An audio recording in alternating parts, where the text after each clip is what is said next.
Hey guys, welcome to another video at Sweevel's Garage. This episode is about the 84 GT350 again.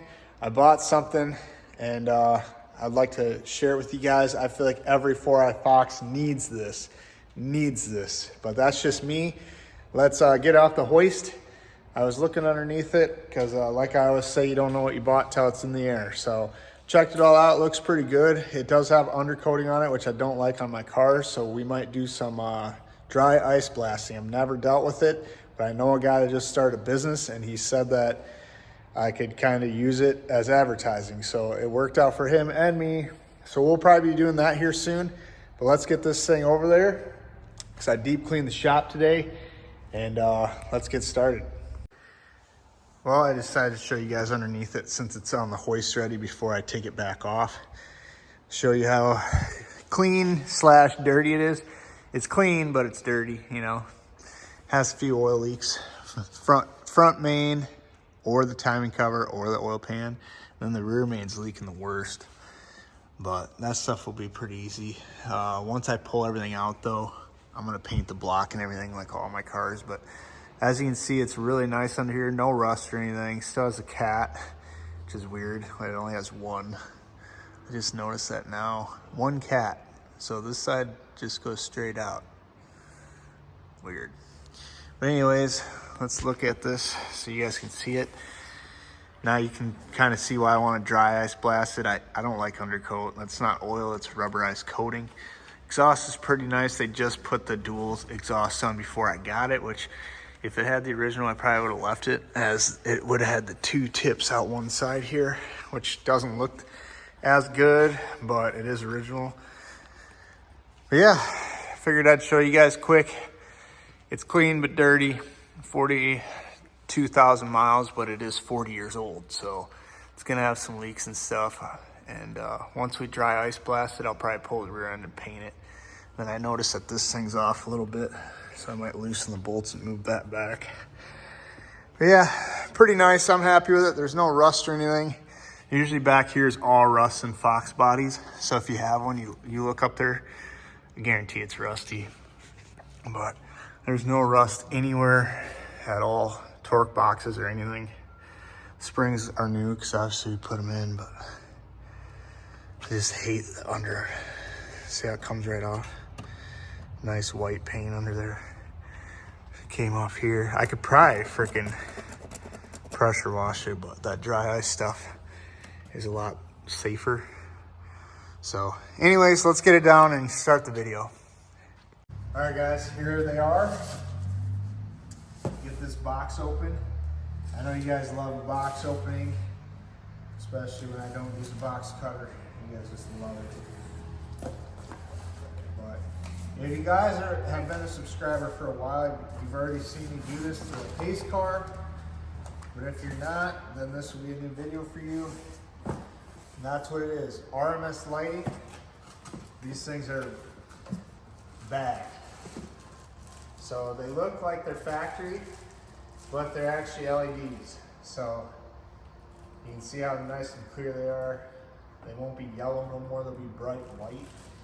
And they come with a plug and play harness, so they plug right in. You don't gotta cut anything. And I got all 4 highs and lows, and I got the fog lights. The fog lights are in here. Let's open like this.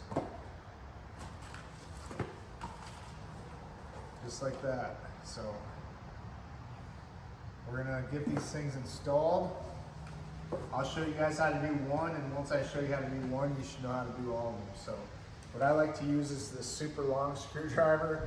You guys probably don't have one this long, but when you have a short one, you tend to hit this on here and scratch it. So I like to use this super long one. If you don't have one, you can probably get one at Ace, but it works the best. So I'm gonna pop the hood and then we'll start getting one in. Before I started, I figured I'd show you guys, this is what it looks like. This is original, which some of you might like, but I don't, especially with the white car with the white headlights. It's gonna look sweet. But yeah, this is the OG look, which isn't terrible, but I just hate the yellow. So figured I'd just show this before we start. First time I had the fog covers off, so I'm pretty happy that there's no cracks in my lenses. I was thinking about that when I was removing them, but let's get this thing started. All right, guys, I figured I'd show you how to put these together because it is kind of complicated. So here's the bulb. You turn this all the way and it'll stop. Then you pull this off. Set the bulb to the side. You take this. There was a cap there, but I took it off. Now you go like this. And let me check. That's the top. So the one piece goes in the top, just like that. And then you move it over, you clip it.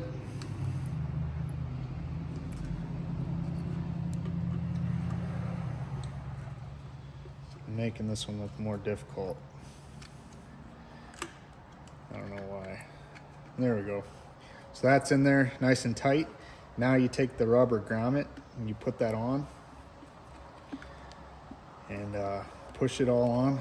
It goes on there pretty good, pretty tight, I should say. Just like that. See how it's all on there? Now you take the bulb again, like this, push it in, then turn it, and that's ready. So this one is good for a dim, but if you want it for a bright, then you come over here, clip this in, just like that. And now this, make sure you clip the blue to the positive and the black to the negative, and then put this one's ready to put in. So let's go get that in. Okay guys, this is, I got that one in so you can see the difference in the clarity, I don't know how to say it. But this is how you take them out for you that have never worked on a Fox body. It's pretty simple. There's 2 in the top and 2 in the bottom. They're just screws, Phillips. If yours aren't Phillips and it's been worked on before and somebody's changed it, I usually do 1 on the top and the 2 bottom. Because if you take both bottom or both top out first, the bottoms get kind of tricky. And like I mentioned earlier, a long screwdriver makes this way simpler. As you can see, I'm not fighting the bumper. So I would highly suggest to get one before you start if you don't have one. And I have power tools, but something like this, I don't really like to use it since you're working with glass. You kind of want to feel the tension on the screws and stuff. And you don't want to strip these screws either. So once I get this out, I'll show you guys. So this just pops off like that. I lost the 2 bottom ones in there, but you can see it's just 2 there, 2 there, and this comes off. Once this is off, just pull this out. There's not a lot of wire. You unhook it. So there's the plug-in. I use a magnet like this to get these 2 screws that just fell.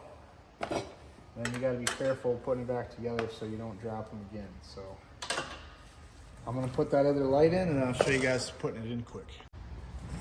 Like I showed you guys how to install it. So this is one without the adapter now. Since it's a dim, you need the 3 prongs. And you just go over here, plug it right in, just like that.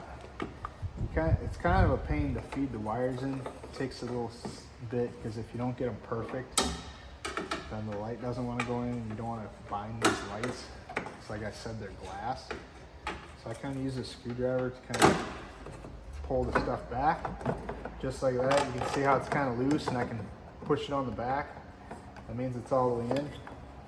And then the way that I do it, kind of the opposite of when you take it off. You put it in like this. Get 1 screw on here. Like I said, be careful. Push this where it goes so you can line it up and then start the screw. I like to start both tops on mine because then I know that the bottom's holes should be lined up. And also, one thing I haven't mentioned, these do say top on them to know which side the top is for these LED lights.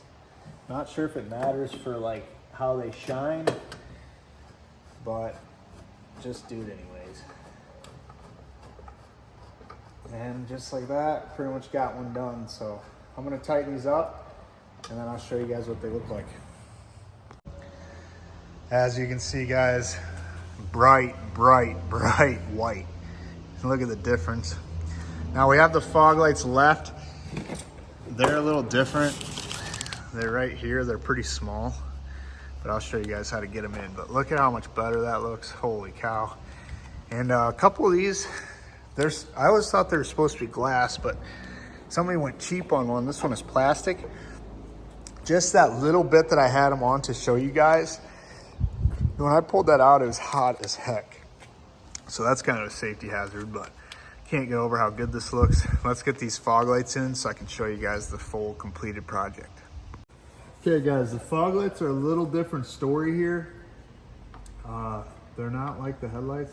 They are kind of similar, but not really. So instead of the 4, you just have the 2 screws. And you don't take them all the way out because there is a nut on the back side. So it pretty much doesn't allow you to pull them all the way out. If you screwed them enough, they might, but you just screw them out enough till the lens feels like it's loose. And once it comes off, I'll show you. So these, you definitely don't have much room to work for wires.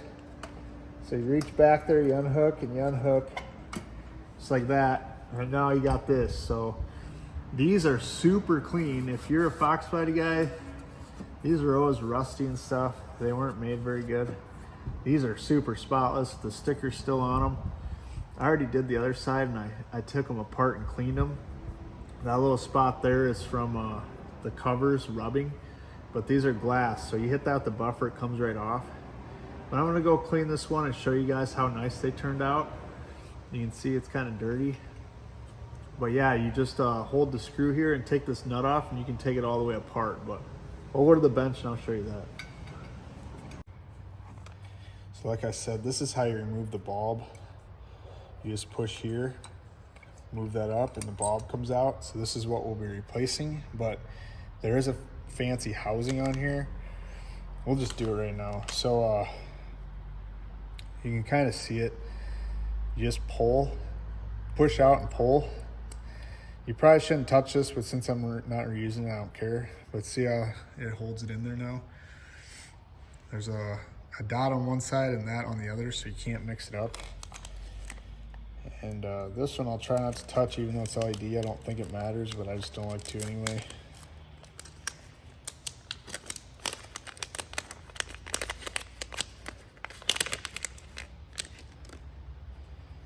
So like I said, line those up. You kind of got to push because those are spring loaded.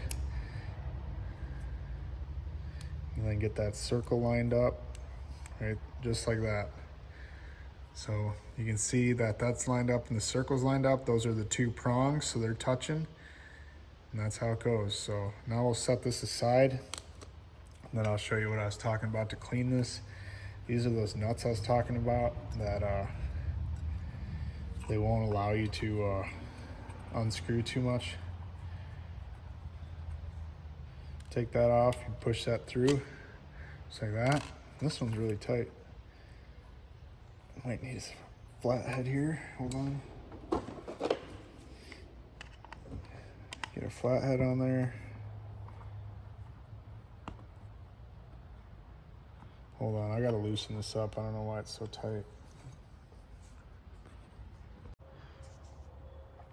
Okay, we got it off. This is like cross thread or something. Pull that out like I showed you, and then this comes out. See, that's really clean. But over time, this gets dust and stuff in them. This one's not as bad as the other one, but I'm gonna clean the inside with some glass cleaner and stuff, clean the outside with spray wax, and then I'm gonna go hit that spot right there, the little cloudy spot. I'm gonna hit that with the buffer quick, and I'll show you how it turns out. Just like that, look how nice that looks. Really crystal clear. These are super, super nice for being on a car their whole life. I do have a set of new old stock ones of these that I was gonna put on the pace car, but I kind of kept them in the box. But the pace cars are pretty similar to this condition. The covers rub a little bit, but you either gotta keep the covers on or risk them breaking when you're driving. So I don't remember if this was on the top. I think it was. I think it goes like that. And then you push these through, put the nuts back on, because these are kind of the keepers. That one's gonna suck 'cause it's cross-threaded. Once you get it like that, here's this thing again. Goes like this. Actually, there's only one way it goes, because one's thick and one's skinny. Just like that. Clip it in. Move that mesh down. Just like that. I'm gonna put this cross-threaded one on, and then we'll go screw it in and show you guys how everything looks. And there's the complete set, guys. All nice. The fog lights look super dim. I don't know if it's because we're low. Maybe. I don't know. But they are white. And last thing we have to do is adjust them. That's kind of why I pulled the car over here in the first place. And I'm going to shut the door and we're going to adjust them. And I'll show you how to do that too. That's also really easy. But now you guys see how cool it looks, especially on a white car. Like I said, 4 eyes. You got to do this mod. So here's the guy's info. I asked him to sponsor me, but he says he's a small business. Didn't want to, and I still bought them because they're that good. So if you guys want these things, this is his contact. He is on Facebook and stuff. I reach out through Instagram, RMS Lighting, and it's high quality stuff. Like I said, I made the same video on my pace car, so you can watch that video too if you want. It's about a year or two back. But let's shut this door and get these adjusted. So I already knew that these were way off from the old ones, but look at how far off that is. And that's got to go down. I like it where it's at. We don't want to go too high and blind people. But anyways, this is how you do it. Might be too bright over here to see, but we'll see. So these were to take it out, but the middle one is up and down. And then there's one over here for left and right. And it's spring loaded. So to go down, all I got to do is loosen it and it should go down. And as you can see over here, it's moving. The thing was way tight. About there. That looks pretty good. Maybe a little bit more. But yeah, that's how you do it. If you need to go up, you tighten. If you need to go down, you loosen. And obviously we're loosening right now. And I like to do it after I get the new headlights in, because say you don't adjust these right or something, or you tighten them wrong, they are going to fit different. So that's about where I want them. Now we're going to turn the brights on and adjust those. So those are the dims, those are the brights. If you look closely, the driver's side, this side is a little higher, so we're gonna lower that a little bit. And this one's not near as bad. And then once that's gone, we'll be done. I like that. See how that's got a nice line to it? That's also why I like the LEDs. So there they are, guys. Quick little video. I know my ice cream cruise video, I said this one would be some surprise kind of thing, but that's gonna be the next video or the one after. These came in, I ordered these a while ago and I just had to get it done, and I'm trying to push it as much content as I can. So if you don't own a Fox body, I hope I didn't bore you, but we're gonna do LEDs and everything, I think, and kind of update the car, because as you can see when the lights are on, the taillights don't look too bad, but the license plate lights are still yellow, so we'll probably get LEDs in those next and kind of update it, but keep it looking original, you know. And this isn't just for looks, you know, it's also safety. You can see a lot better at night. So maybe we'll go drive it in the dark, and I'll show you guys that also. But that's gonna do it for this video, guys. I hope you like it. And if you don't like the 84 GT350, that's too bad because I love this thing. But as for now, thanks for watching. Like and subscribe if you would, and I'll see you in the next one.